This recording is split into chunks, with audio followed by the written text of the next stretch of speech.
Hi Madhu. Don't disturb.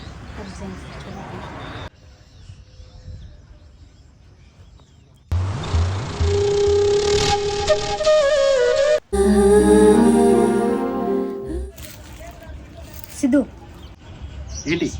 ఇదేం బాగాలేదు. Don't disturb. నువ్వు చేసే పని. బుక్స్ చదవడం మంచి పనే కదా. నువ్వు చదివే దాని గురించి మాట్లాడు, నీ చూపు గురించి మాట్లాడు. బాగానే చూస్తున్నానే.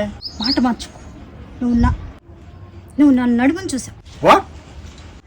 లేదు. నువ్వు చూసావు. లేదు. నువ్వు చూసావు అంటున్నాను కదా, చూసావు. నువ్వు చూసింది నేను చూశాను. పేజీ తిప్పంగా యాక్సిడెంటల్గా చూస్తే చూడొచ్చేమో కానీ తప్పుగా కాదు. వచ్చి ఒక్క నిమిషం కూడా కాలేదు, ఒక్క పేపర్ కూడా చదవలేదు, కానీ 10 సార్లు చూసావు. మధు, నువ్వు నన్ను చాలా రాంగ్ యాంగిల్లో చూస్తున్నావు. ఎవరు? నేను రాంగ్ యాంగిల్లో చూస్తున్నాను, నువ్వు రాంగ్ యాంగిల్లో చూస్తున్నావు. Madhu, you had mistake in me.